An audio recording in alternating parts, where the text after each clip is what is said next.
आज यह कक्षा शास्त्री प्रथम वर्ष के लिए लगाई गई है। जो छात्र शास्त्री प्रथम वर्ष में व्याकरण विषय न लेकर साहित्य आदि विषय लेकर पढ़ रहे हैं, उनका अनिवार्य प्रथम पत्र संस्कृत व्याकरण है, जिसमें लघु सिद्धांत कौमुदी पाठ्य पुस्तक के रूप में निर्धारित है, जिसका समास प्रकरण, संधि प्रकरण और कारक प्रकरण विशेष रूप से पढ़ना है।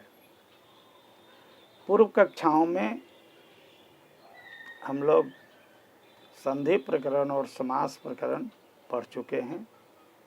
अभी कारक प्रकरण का पाठ चल रहा है। आज का सूत्र है कर्मणा यम अभिप्रयति स संप्रदानम। यानी संप्रदान किसे कहते हैं? यह संप्रदान को परिभाषित करने वाला है सूत्र है कर्मणा यम अभिप्रयति स संप्रदानम।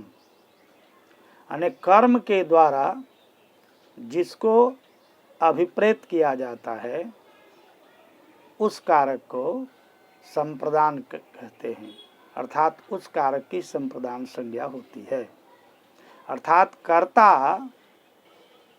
अपने कर्म के द्वारा जिसको अभिप्रेत करता है, अर्थात जिसको प्रसन्न करना चाहता है, अर्थात कोई वस्तु अगर हम जिसको देंगे तो प्रसन्न होगा ही।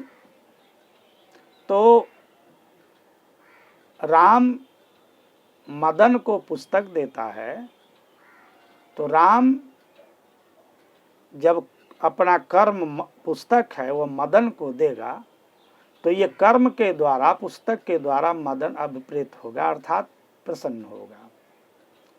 तो उसको उसकी कौन संज्ञा होगी? उसको यानी किस कारक में लिया जाएगा? इसको कहते हैं कि उसकी संप्रदान संज्ञा होगी। तो कर्ता अपनी क्रिया अपने कर्म के द्वारा जिसको अभिप्रेत करता है उसकी संप्रदान संज्ञा होगी। आगे सिद्धांत कौमुदी में यह भी बतलाया जाएगा कि कर्ता अपनी क्रिया के द्वारा जिसको अभिप्रेत करता है, अर्थात जिसको प्रसन्न करता है, उसकी भी संप्रदान संज्ञा होती है। तो यह लघु सिद्धांत कौमुदी है। तो हम लोग इसमें यही समझें कि आज क्या जो हम लोगों का सूत्र है, कर्म के द्वारा राम मदन को मोदक देता है, तो मोदक कर्म है। इस कर्म के द्वारा जिसको वह देता है उसको प्रसन्न करना चाहता है, वो प्रसन्न करता है। तो प्रसन्न करना अर्थात अभिप्रेत करना, लक्ष्य करना, उसको देना, ये भी हो सकता है। कभी अप्रसन्न भी करना हो सकता है, तो ऐसी बात नहीं है। तो इसलिए अभिप्रेत शब्द का प्रयोग यहाँ किया गया है। तो उस कारक की संप्रदान संज्ञा होगी। और अब कहेंगे कि उस संप्रदान में कौन सी विभक्ति होती है? तो कहते हैं चतुर्थी संप्रदाने। संप्रदान कारक में चतुर्थी विभक्ति का प्रयोग किया जाता है। जब वह, अब यहाँ सब समझ लीजिए, अनभिहिते का अधिकार है। जब अनभिहित रहता है संप्रदान, तब उसमें चतुर्थी विभक्ति का प्रयोग किया जाता है। जैसे रामः विप्राय गाम ददाति, राम विप्र को गाय देता है। विप्र ब्राह्मण को कहते हैं। राम ब्राह्मण को गाय देता है, विप्र को गाय देता है। तो यहाँ देना क्रिया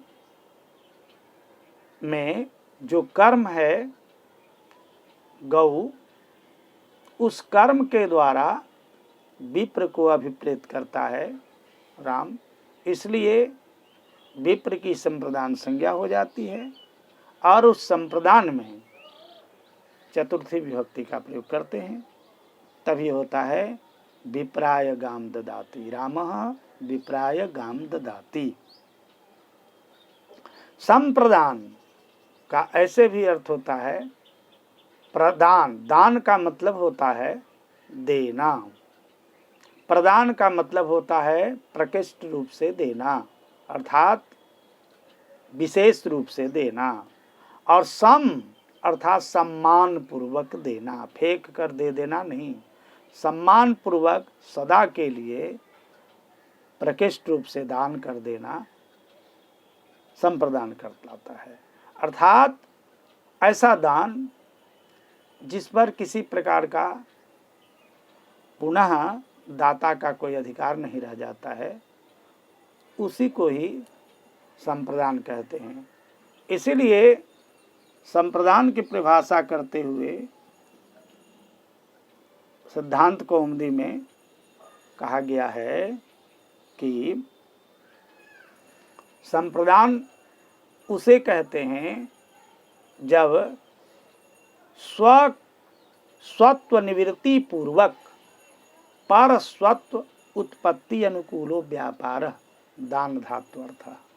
अर्थात जो वस्तु है, जिस वस्तु का आप दान कर रहे हैं, उस वस्तु पर से अपना स्वत्व माने अपना अधिकार को समाप्त करते हुए जिसको हम दे रहे हैं उसका अधिकार उस पर स्थापित कर देना दान कहलाता है।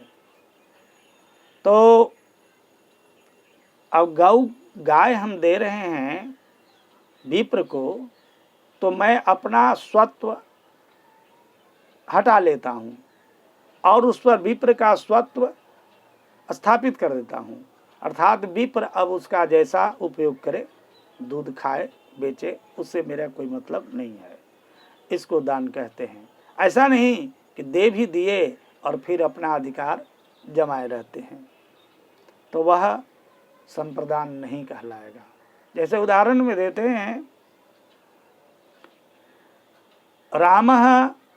राम जो है रजक को वस्त्र देता है धोने के लिए, रजक धोबी को कहते हैं। राम रजक को वस्त्र देता है, तो वस्त्र जो देता है तो वस्त्र पर रजक का स्वत्व तो स्थापित करता है कि ले जाओ इसको धोवो और इस पर तुम्हारा अधिकार है, जैसे साफ करना है ऐसे करना है, लेकिन अपना स्वत्व उस पर से हटा नहीं लेता है, अपना अधिकार उस पर जमाए हुए रहता है कि वह पुनः मेरे को लौटा देना है।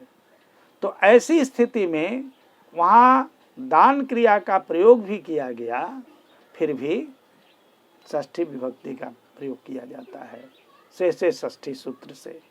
वहाँ संप्रदान मान करके चतुर्थी संप्रदाने सूत्र से चतुर्थी विभक्ति का प्रयोग नहीं किया जाता है, इसलिए वहाँ बनता है रजकस्य वस्त्रम दधाति।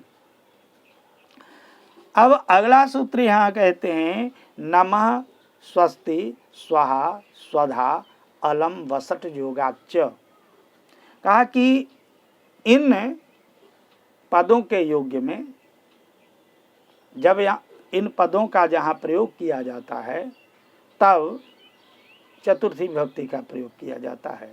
एभिर योगे चतुर्थी स्यात्। जैसे नमः के योग, नमः एक पद है, अव्यय है, स्वस्ति भी पद है, स्वाहा एक पद है, स्वधा एक पद है, अलम एक पद है और वसट भी पद है। ये अलग अलग पद हैं, शब्द हैं। हम लोग शब्द को संस्कृत में पद कहते हैं। तो इन पदों का जहाँ पर प्रयोग किया जाता है वहाँ षष्ठी विभक्ति का प्रयोग किया जाता है। जैसे गणेश को नमस्कार, तो गणेश को नमस्कार नमः का प्रयोग करेंगे तो गणेश में गणेशम नहीं होगा, चतुर्थी विभक्ति का प्रयोग किया जाएगा, गणेशाय नमः। शिव को नमस्कार तो शिवाय नमः, हरि को नमस्कार हरये नमः। तो नमः के योग में नमः का प्रयोग जहाँ किया जाता है वहाँ चतुर्थी विभक्ति का प्रयोग किया जाता है। उसी तरह से स्वस्ति, प्रजाभ्यः स्वस्ति, प्रजा का कल्याण, तो यहाँ षष्ठी विभक्ति प्रजाभ्यः स्वस्ति। अग्नये स्वाहा, अग्नि को स्वाहा, अर्थात अग्नि को स्वाहा का मतलब होता है समर्पण, अर्थात उसके उद्देश्य से किसी वस्तु को समर्पित करना, देना। तो अग्नि शब्द जो है इसमें चतुर्थी विभक्ति का प्रयोग किया जाएगा, अग्नये स्वाहा हो जाएगा। उसी तरह से पिता पितृभ्यः स्वधा, पितर जो गुजर चुके हैं उनको अगर हम कुछ हविष वगैरह प्रदान करते हैं तो वहाँ स्वधा का प्रयोग करते हैं। तो स्वधा के प्रयोग में जिसको हम अर्पित कर रहे हैं उसमें चतुर्थी विभक्ति का प्रयोग करते हैं, तो पितृभ्यः स्वधा। उसी तरह से अलम, अलम का यहाँ अर्थ पर्याप्त है, अर्थात कहने का मतलब है कि पर्याप्त अर्थ में जो अलम है उसके योग में चतुर्थी विभक्ति का प्रयोग किया जाता है। जैसे कहने दैत्येभ्यः, दैत्येभ्यो या दैत्येभ्यः हरिः अलम, अर्थात दैत्यों के लिए सैकड़ों दैत्य हैं, उन दैत्यों के लिए हरि पर्याप्त हैं, हरि विष्णु अकेला ही पर्याप्त हैं। तो दैत्येभ्यः हरिः अलम, ऐसा उदाहरण प्रस्तुत करते हैं। तो इस तरह से चतुर्थी विभक्ति का प्रयोग कहाँ किया जाता है, यह लघु सिद्धांत कौमुदी के अनुसार बतलाया गया। पुनः अगली कक्षा में मिलेंगे। ओम।